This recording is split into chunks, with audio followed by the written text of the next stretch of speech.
Robert, what year did you serve, and what war, I guess? I enlisted out of high school in the Marine Corps in 1968.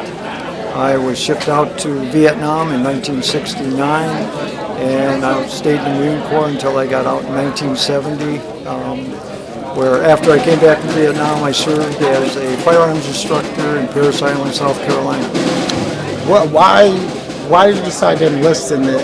I know everyone did it back then, but why did you personally want to enlist in the Army so young? Well, I grew up on John Wayne movies, and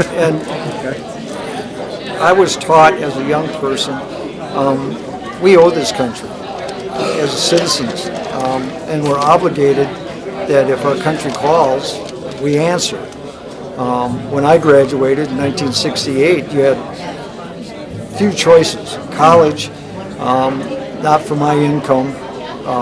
We were middle income. There was 4 kids, and my mother couldn't afford to send me to college. But I had made a decision I wanted to go in the service to serve my country before I went to school or picked a career.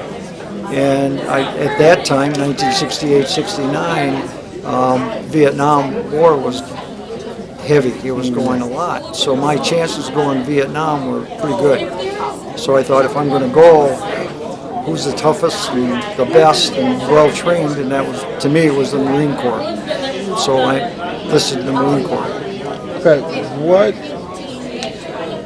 what does a day like this mean to you, knowing that you served in one of the most infamous wars in history? Veterans Day is sort of a chance for all veterans to reflect, and all Americans to reflect on about the country they live in. I think we're the greatest country in the world. So many other countries want to be like us. So many people want to come here. And there's a reason for that. And it was at the expense of veterans, of all veterans, men and women. And they gave up their life. They, instead of going for a career or school or starting a family, they took a portion of their life to stand up for this country and to serve. And I think this day is a reflection for all veterans, men and women, those that served in combat and those that didn't serve in combat, that they took a portion of their life and were willing to sacrifice their life for this country, for their family, for what America believes in. So Veterans Day is for all veterans and their families, and I think the program today here, I think the commander expressed it really well. It's for the wives and husbands while their spouse is serving, or the mom and dads.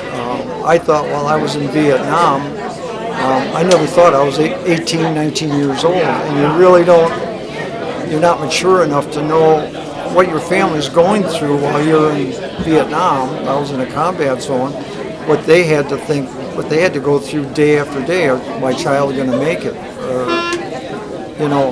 the unknown, what the families had to put up with. And that included my brothers and sister and even my friends. They didn't know, was he going to make it or not? So Veterans Day is a kind of reflection on all veterans that took time out of their life to serve their country. And it's an important day. Thank you. My last thing is, I want to know if there's anything else you would like to add that I may have missed. Yeah, I think all people, I mean, there's a lot of businesses in the area that do things for veterans, to recognize Veterans Day, which is wonderful. I'm a Vietnam vet, and when I came back from Vietnam, a lot of people wouldn't speak to me. We weren't treated like all other veterans. So Veterans Day to me means a lot. It's kind of recognition that we never got back when we came back in 1969 when I got back. So Veterans Day means a lot to me. And I call my friends that I served with, and I call. We get together on the phone at least and talk about. We usually talk about the good times, not the bad. All right. Thank you so much. Thank you. I appreciate it.